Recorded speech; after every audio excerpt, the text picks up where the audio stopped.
దేవునామంలో మీ అందరికీ వందనాలు.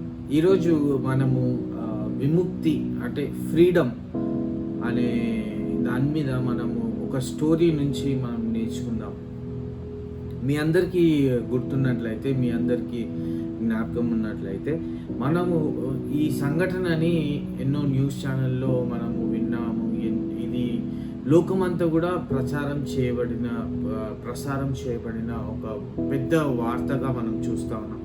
ఇది ఎప్పుడు అంటే చీలీ దేశంలో 69 రోజులుగా భూగర్భంలో చిక్కుకున్న 33 మంది చీలీ దేశపు మైన్లలో పనిచేసేవారు. వాళ్ళని రక్షించడానికి చేయబడిన ఒక అటెంప్ట్, వాళ్ళని క్షేమంగా రక్షించారు. అదంతా కూడా మనకి న్యూస్లలో, పత్రికల్లో లైవ్ స్ట్రీమ్ చేయబడినట్టుగా మనము చూస్తూ ఉంటాం. సో ఈ 33 మంది 69 రోజుల వరకు కూడా ఆ భూగర్భంలో చిక్కుకుపోయి ఉన్నట్టుగా మనము చూస్తూ ఉన్నాం. సో వీళ్ళని రక్షించడము ప్రపంచమంతా కూడా చూసింది. ఏ విధంగా అంటే చివరి వ్యక్తి మాత్రము, ఎవరైతే ఆ 33 మందిలో చివరి వ్యక్తి మాత్రము అక్టోబర్ 14, 2010 ఆ రోజు ఆయనని క్షేమంగా బయటకు తీసుకొని రాగలిగారు. ఆ రోజు ప్రపంచవ్యాప్తంగా కూడా వేడుకలతో, ఆనందంతో గుర్తించబడింది. ఇది చీలీ దేశపు సంఘటనగా అక్కడ వాళ్ళు చూస్తున్నట్టుగా మనం చూస్తూ ఉన్నాం. ఇంకా చీలీ దేశము ఎప్పటికీ ఒకేలా ఉండదు అని ఆ చీలీ దేశపు అధ్యక్షుడు కూడా ఆయన పేర్కొన్నట్టు మనము చూస్తూ ఉన్నాం.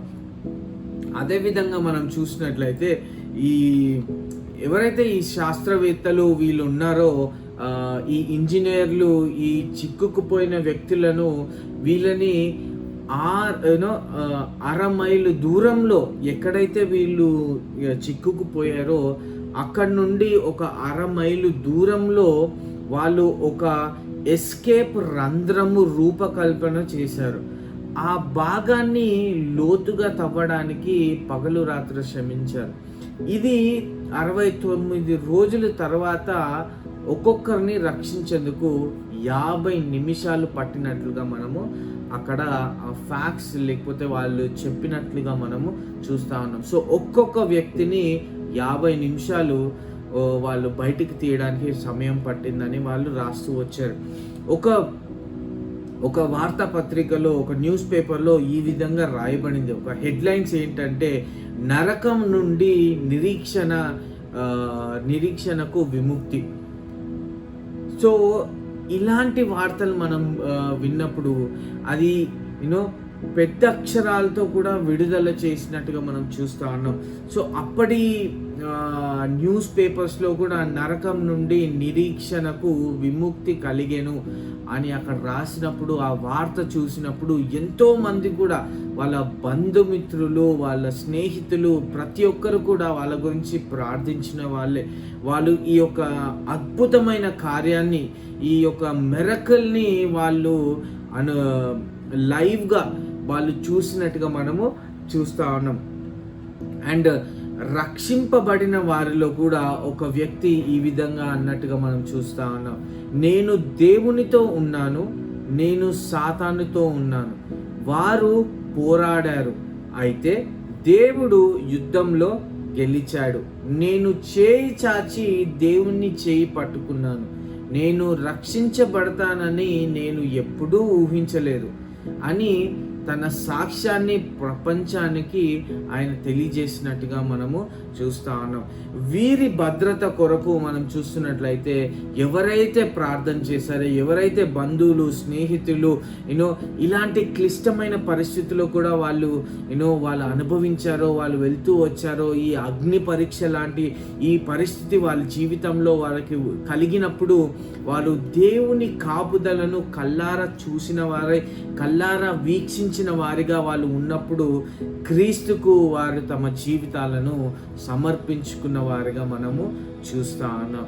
ఎందుకంటే యోహాను సువార్త 3:16 మనం చూస్తా ఉన్నాం, దేవుడు లోకంను ఎంతో ప్రేమించెను కాగా ఆయన తన అద్వితీయ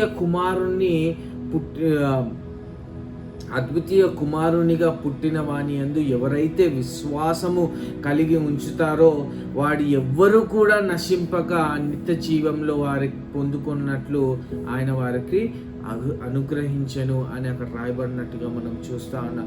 సో మన కొరకు ఆయన తండ్రి దేవుడు తన అద్వితీయ కుమారుని మన కొరకు అనుగ్రహించినట్టుగా మనం చూస్తాను. ఏ విధంగా అయితే ఈ 33 మంది ఆ నరకంలో నుండి లేకపోతే ఆ భూగర్భంలో ఉన్నప్పుడు వాళ్ళు